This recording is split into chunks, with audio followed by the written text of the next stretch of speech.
Yeah. Well, everyone, welcome back to a very exciting episode of the Storybox podcast. Today, my friends, I'm delighted to welcome a fellow Australian to this Storybox. It's very rare that I get to speak to Australians on the Storybox to kind of make that change. But her name is Robbi Jan. But now, for those of you that don't know who she is, she's an expert in all things beauty, fitness, fashion, and travel. Robbi has just released the first episode of a highly anticipated interview series, Miracle Mindset, which you can go check out right now. I believe it's on YouTube. The first episode was actually with Emma Brooks McAllister. Now, for those of you that don't know who she is, they spoke about all things mental health, toxic friendships, bullying, all that sort of stuff. It's a very great conversation. I highly encourage people to go and listen to it. She's also dating the wonderful Alex Costa. If you don't know who he is, go and check him out too. I'm actually a fan of the guy. And it clearly hasn't rubbed off on me at all because I'm wearing Do You Even shirts and the guy is like a fashion enthusiast. And so is Robbi as well. Robbi actually has over 715,000 people on social media. I'm already getting jealous of that. And Robbi is passionate about sharing her tips for maintaining a healthy mind, body, and spirit. Robbi, I can go on and on and on about your incredible achievements. You've got a lot of things going on, but can I welcome you so much to the Storybox podcast today? Thank you so much for having me. I'm excited. I'm a huge fan of the podcast, so honored to be here and also excited to be chatting with another Aussie. Yes. Thank you so much for actually saying you're a fan of my show. You're already in my good books just by saying that.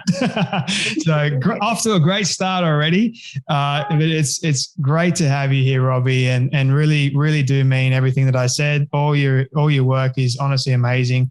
And I've also enjoyed the conversations you have had with Alex. So thank you both for making that. If Alex, you are listening to this. The very first question that I do have for you, Robbi, is a question that I love asking all my guests at the very start. And I'm kind of curious to hear your response to it. What does success look like for you? I mean, gosh, that's such a big question. But for me, success is overall happiness. So I'm not just talking about one facet of your life. I'm not just saying just in your job or just your family life or whatever it is. It's overall happiness. So it's achieving some level of happiness in all of those areas. When in your life was the time that you actually realized this was success? Has it been this gradual thing over your life, or was there more of a catalyst moment somewhere? I think it was a catalyst moment. I think, we go to school and it's so drilled into us. You go to university, you get a job, you earn a good amount of money, and then you have a good life. And I did all of that, right? Like I went to university, I did my degrees, and, now I'm not even using them. That's just not what happiness is, at all. Because as soon as that's gone, like if you put your identity and your value into whatever that is, as soon as that area of your life has changed or that thing is gone, then you're not happy anymore. So I think it's actually an overall happiness, not just one area. Yeah, I've found that too as well. Like when I wanted to be a filmmaker growing up, if you can tell from my background, yes, and I put all my identity and my worth basically in that. And when that didn't happen, it's just like, who am I anymore? I went to business college, got the business degree, not really using it, to be honest. And it's kind of like, I'm curious for you, what was your degree in the first place and what kind of led you to going to university? Well, I've always been passionate about dentistry. My dad's actually a dentist, so I kind of grew up in that space. I'm one of 6 kids, and all of us growing up, very academic. I have 2 siblings who are literally genius level, so always it's been about academics for us. And I think we all kind of followed in my parents' footsteps a little bit in that way in the health space. So I wanted to do dentistry. I went to university. I graduated with a degree called oral health therapy. They actually don't have it here in the United States, which is really, really sad. I miss it. But when I graduated, I worked full-time in cosmetic dentistry. My dad was my mentor. And we basically just did like smile transformations, and there's something, really powerful in being able to change someone's mindset when it comes to the dentist. So that was my whole other life before social media. Very nice. So what kind of led you into the world of social media? Well, it's actually funny because I started taking over the social media for the dental practice that we had. So I was like showcasing before and afters of literally small transformations that I did. So I would take a photo before and then after, like after we've done a filling or a clean or whatever it was that I was doing on that patient.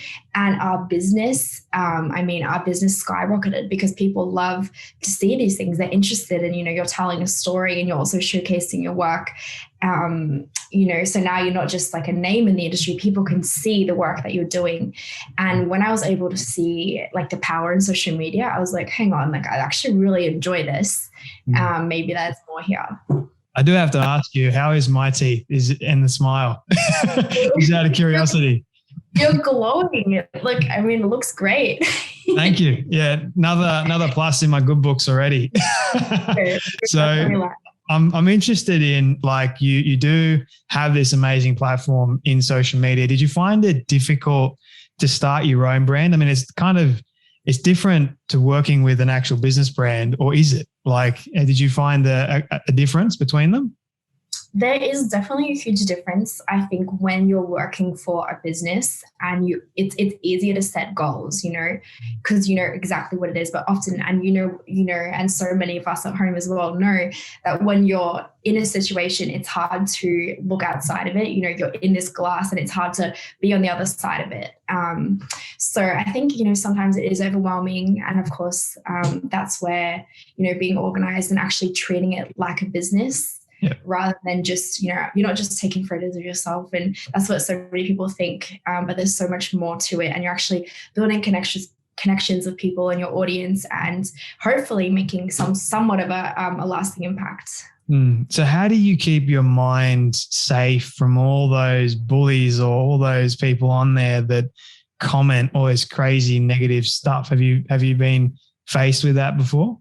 I definitely have. I think as soon as you put yourself out in a public platform, of course, where there's good, there's going to be bad as well. So I've definitely faced hate. It's like, it's like the bullies at school, it's like, except now they can come home with you. They're there all the time. So when it first happened to me, I remember it was actually when I first started dating Alex, was the first time I started experiencing hate. And it was actually, he's a very big YouTuber and he has a lot of like super fans. So when we kind of first went public around 2 years ago, people were like, she's not as pretty as your ex-girlfriend or blah, blah, blah, or whatever it is. And you kind of take these things on. And if you do that, then you just end up carrying this like backpack of like other people's opinions, So I think it comes down to just staying in your lane and exactly what we said earlier, knowing your worth.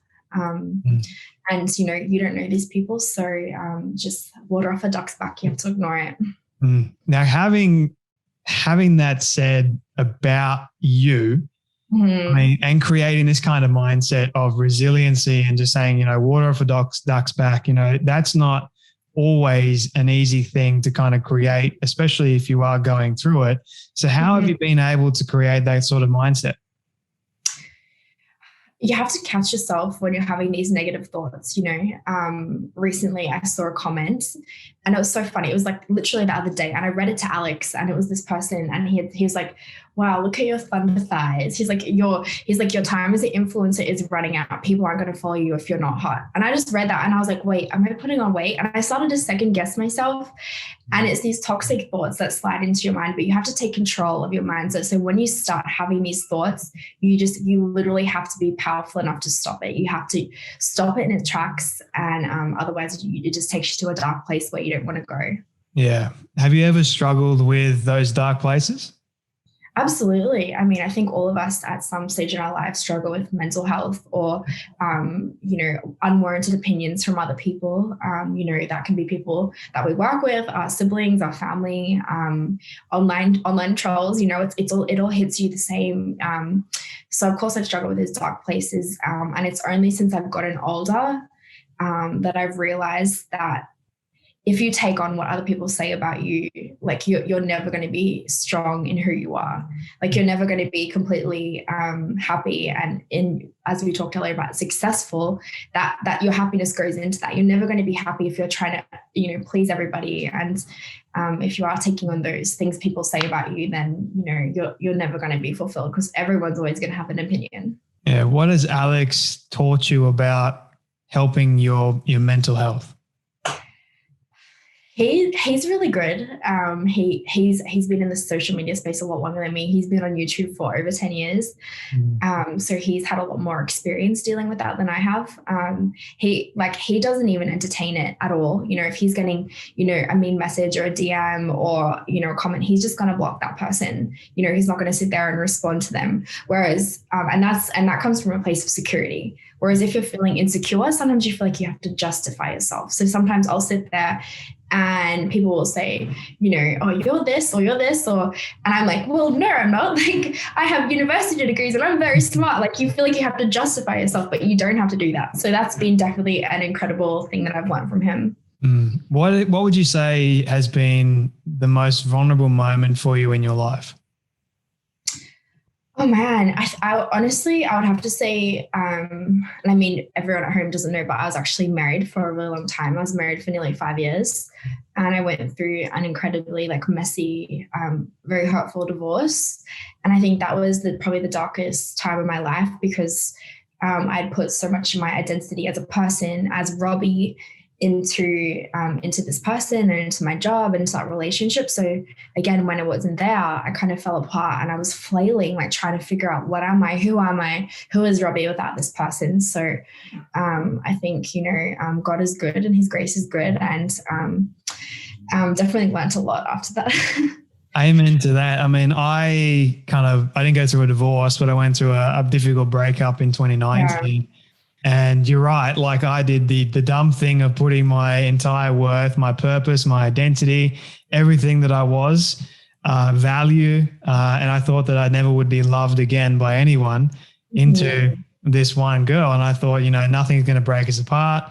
And then all of a sudden it did. So when the relationship broke, I kind of crumbled along with it.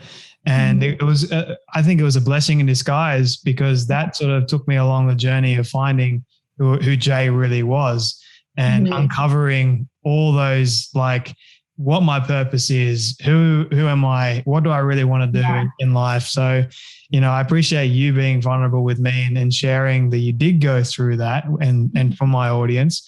But how did you uncover your worth again?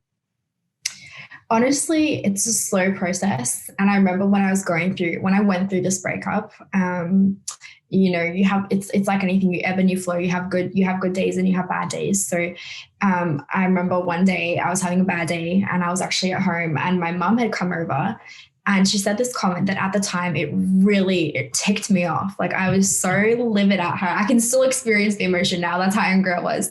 She's like, sometimes you have to pretend to be okay until one day you realize you're not pretending anymore.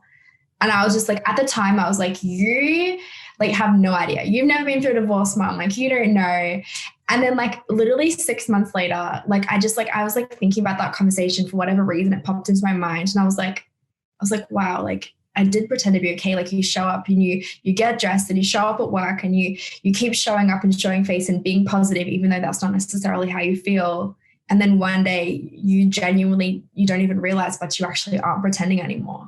Yeah. So that was a really massive turning point for me. The moment that I realized, okay, I'm not actually pretending anymore. I'm not totally okay, you know, but I'm not pretending that I'm okay anymore. So yeah. Did that whole situation, did it affect your confidence? Oh, of course it did, because when you put your value in a person and they betray you, it was a really, really horrible betrayal for me. And it takes a hit on your self-worth, because then you start to question yourself. You're like, was I not enough? Was I not pretty enough? Was I not this enough? You know, and then you question yourself. And, you know, it's now that I've come to realize, that wasn't a shortcoming in me. You know, it was a shortcoming in another person. So I think it did affect my confidence, but now I'm able to look back on it. And like you said, it is a blessing when you can look back at these situations and these times that you thought were going to kill you, but, you know, you kind of made it. Hindsight is always 20/20 or bliss, as they say. And it's so true. Robbi, were you scared to get into another relationship after the first one sort of broke? Oh my gosh, of course, and I think that's where communicating with that person is so key. And and of course, when we first started dating, I had these insecurities. And sometimes you can project those insecurities on another person, but that can actually damage that relationship, and just because another person's done something to you. And I think we're all guilty of that. Holding on to things from the past. And there's this like really incredible quote that said, so much of life is not about learning, but it's about unlearning. Yeah. And I have to remind myself of that quote sometimes, because there's times like, you find yourself being suspicious or scared or like wanting reassurance, but it's all from like assumptions and part of you that was hurt in the past, but it's not actually valid. So unlearning behaviors is important, guys. Unlearning, yes. It's kind of like I have a friend of mine, I was talking to him just recently about surrender, and that for me was by far the hardest thing I had to learn, because I didn't want to surrender. I didn't want to accept or unlearn all those negative things, and then I guess relearn all the positive things into my life, like who I really was and what I really wanted to do, and vice versa. So I'm curious, like, how have you been able to accept, or I guess be better at surrendering in your life, if that question makes sense? I mean, I'm a Christian, and I think that for me is a huge thing. I genuinely believe that like God has a plan and a purpose for my life, and I can't live out that plan and the purpose for my life if I try to take control of the wheel, and so many times something happens and we try to control it, and there's only so much that we can do. I can't change the way this person thinks about me or what this person is saying, but what I can change is the way I react. So for me, a big part of learning to surrender and also becoming more peaceful as well is genuinely just working on the way I respond to things, because that's what I do have control over. I'm a Christian too, so thank you for sharing cool. That's awesome. even better. So kind of, I want to ask you this question now. When in your life, when you least expected God to show up in a big way that he did, and it challenged your perspective of who he is? Oh, this is a good one. And I can pinpoint this exact moment. So when I was younger, I was actually 13, and I'm a dual citizen. My dad's American, my mom's Australian. I was living in the US. I was doing like a gap year for grade 9. I was living over here. Not a gap year, exchange year, sorry. And actually got in a massive car crash, and I ended up breaking C5 and C6 in my neck. And at this time, I was just like so beaten down and so discouraged. And the doctors told me they're like, you should never walk again.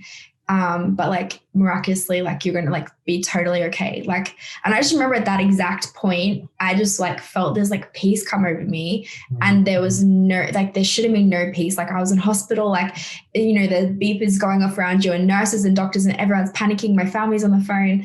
And like, I just felt so peaceful, and I just felt God like say like, there's more for you. And that was like a moment where I like took that faith as my own, which was really cool. Like it went from being something that my parents taught me, something that was like, oh, we're going to church on a Sunday, or we're going to say this Bible verse. And I was like, whatever, I don't really care. But at that point I was like, whoa, like this is real. Like this is way more than I thought. And like ever since then, like, of course, like I fail all the time. I fail more than most, but it's definitely been like an underlying thing for me. So yeah, I can relate to that aspect. I wear on my wrist. It's called Trust in the Lord. Oh, and cool. There's been moments in my life very similar to you where I've had to surrender to trusting God in my life and his leading. And then he's never steered me wrong. I've noticed he's never steered me wrong. So thank you for sharing that. I'm interested in the story of how in the world you met Alex. He actually slid in my DMs. Oh, so I know. Nice job, Alex. And you know what? It was so funny because at the time, like I had gone through this divorce, and I was just not in a place where I wanted any type of relationship. And he DM'd me, and he was like so opposite. And at this time I was like still doing dentistry full time. Like my world was like scrubs and like my family, and he's like in the fashion space. He just, he hair and YouTube and all of these things. And it's so different. And when he DM'd me, I was like, okay, he's prettier than me and he has nicer hair than me, but okay. Didn't quite reply at first. And then he responded to something and it was like very clever what he said and it got my attention. I was like, that was funny. And I replied to him and then straight away he was like, can we FaceTime? And I was like, excuse me? I was like, no one in Australia I just don't see any Aussies being like, can we FaceTime? Like on like your second DM, like it just wouldn't happen. And I was like, yeah, like, okay. And then we just like, I don't know, we just had this insane connection. Like we really did. And I was like, okay, I'm not really thinking too much about it. This isn't someone I'm going to move across the world for, but I actually had a trip coming up to the US. And I told him, I was like, I'm actually going to be there in about a month. And he's like, well, can I take you out? And I was like, okay, like, all right, let's do it. My first ever blind date ever. So I showed up and I had two of my friends with me to like make sure he was like safe. Because I mean, at the end of the day, he's still meeting someone off the internet. You need to be safe. Yeah. And that was it. Like it was game over at that point. I was like, this guy is incredible. Oh, like, whoa. So that was it. Then, so the moment you met him, you knew that you wanted to be with him. Oh my gosh. It was literally like instantaneous. Yeah, we just had this like crazy connection and we were like sitting in the back of an Uber and we just had this moment of like crazy chemistry. Like, it was like when you're like 16 and sitting in a movie theater and your like hands are sitting next to each other and you're like, do we hold hands? And it was kind of like that. And I was like, I've never felt like nervous around a man like this. Like, and so, and it's been great. So I'm really, really blessed. He's an amazing man. So. Had you watched his videos before actually meeting him? No, heck no. Like I'm not interested in like I had never really been interested in like obviously men's fashion or men's hair. So I had never heard of him like at all. So no, not really. Wasn't too interested in that. I looked at his Instagram and at the time he was a lot smaller than he is now. And I thought, he's a good looking man. We'll see what happens, but never expected, to move across the world for him. But wow. Very blessed. How long ago was this? Like nearly 2 years ago now. Wow. Congratulations, you two. I mean, it's a great story, and Alex, well done for sliding into the DMs. And yeah, what have you learned about real relationships and real beauty from being in a relationship with Alex? Do you know what? I think when you're in a toxic relationship for so many years, and you don't realize it's toxic, it's only when you're out and you're being treated respectfully. In this, I think you realize you're like, wait, this is what it could be like. This is how happy I could be. Like, this is normal. And a bunch of those ties come off your life and you realize like that you were meant for more, and that, it's better to be, what I learned from that was it's better to be alone and to be completely happy than to be in a relationship where you're consistently settling. And I'm really lucky that, literally the first person that I started dating seriously was just like this incredible person. So. Yeah. You have this incredible show that you have started. Can you share a little bit more about why you decided to start the show in the first place and what that has taught you so far about life? So it's somewhat similar to going to be about kind of what your podcast is. It's called Miracle Mindset. It's living on my YouTube. It's a series. So my first season is going to be 10 episodes. I've done 6 at the moment. And we just also got released on Spotify and Apple Podcasts and everything. But it's going to basically focus on mental health, the power of the mind. And it's also just going to be sharing a spotlight on some of our favorite creators. Like you said earlier, we had like Emma and Olivia and a bunch of incredible people that we look up to. But so much of what we see is like, curated or funny or silly, but there's so much depth to these people, these men and these women, and they go through adversities the same as we do. It's really encouraging to hear stories from people and how they overcame what they've been through, and the lessons they've learned. So that's really a big goal of the podcast, is to showcase that. Have you found it challenging to not only start it, but also keep it going so far? Only because of my travel schedule. For example, we're going to Brazil, like literally this week. So like that does make it challenging. But I'm really lucky being in LA. I have like an incredible group of friends and a great network here who have so much value to offer. So no shortage of guests, but shortage of time is the main thing. Amazing. A couple more questions for you, Robbi. I really do appreciate your time, and I know how busy you are. This is a question that I'm very curious to hear your response in. What do you love the most about yourself and your story? Oh, no one's ever asked me that question. That's interesting. I honestly want to say one of the things I probably respect about myself the most is that I persevere. And I think, being consistent and persevering in the face of adversity that, we all go, whatever it is that we're going through is so important. And that's a great strength of character. And that's something that I hope I can keep doing. How many times do we get knocked down and sometimes we just give up and walk away? But sometimes I catch myself doing that, but that's definitely been one of the things I do love most about myself is that, I'll keep getting knocked down, but I learn every time. So, and I'm so sorry, what was the second half of the question? What do you love the most about your story? My story, I would say now because I have been through the situation, I think of this like incredible breakup, which is not normal for this divorce that I got divorced after being married for nearly 5 years at 25.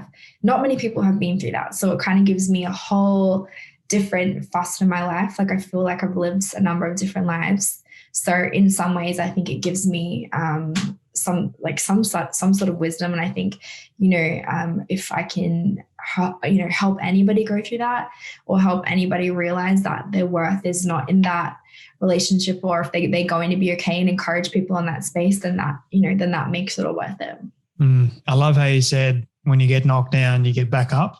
Yeah. One of my all-time favorite Bible verses, I've actually written my first book revolving around this particular verse. Though it's Isaiah 40 verse 31. I've got like it on my Eagle journal. Sorry for those people watching. My dog bit it. It's a funny story. But it's basically those who hope in the Lord will renew their strength. They will mount up like wings like eagles. I'm butchering my own damn verse. Sorry, I'll start again. Those who hope in the Lord will renew their strength. They will soar on the wings like eagles. They will run and not grow weary. They will walk and not be faint. Yeah. And it just reminded me of being on what I like to call the path of an eagle. And that's what really life is about, that every single time you do get knocked down, you allow those challenges to give you the wind beneath your wings so then you can get back up and then you can soar higher than you did before. And I'm so grateful that you actually have done that and you keep on going no matter what. You mentioned the word perseverance. Not a very easy thing to do for any stretch of the imagination, especially when we go through those difficult times. So Robbi, well done. I can't commend you highly enough for that. Well, thank you so much. I'm excited to read your book. Can't wait to get my hands on it. Thank you. For sharing. Well, it's not published yet, but hopefully one day it will be, but we're getting there. But Robbi, where can people find you firstly, connect with you, learn more about you and yeah. Well, all my socials are Robbi Jan, and I post vlogs on YouTube and obviously my podcast Miracle Mindset as well. And then TikTok and Instagram as well. So I'm on all the platforms. You can't get rid of me. I'll keep plodding along. And she's not hard to find, people. So Google's your best friend in this equation as well. Robbi, my final question for you. This is my all-time favorite question I ask everyone at the end of all my conversations. They're very similar to what I do in the first question. But anyway, it's a hypothetical one. But I want you to imagine with me for a moment that you've been able to reach the age of 100. All your friends and your family have decided to put together a film for you of everything you've ever said and everything you've ever done. Don't ask me how in the world they got it all. We'll just call it magic for the sake of argument. But they've been able to get it and show it to you on your 100th birthday. What do you want that film to say and to show about your life? Oh, wow. Honestly, it's so tough. You know, it's so funny because I've listened to the podcast. I really should have planned this a little bit better, this answer, I would just say that she persevered. You know, she was there, and I would love to be genuinely present, like in all of my circle's lives, in my friends and my family. Like I never want to just be there and just existing. Like I really want to have lived into being a part and genuinely made a difference with those people. So I think that's probably my answer. Perfect send-off message. Robbi Jan, thank you so much for your time today and for your story and for joining me on the Storybox podcast. Thank you so much for having me. I appreciate it.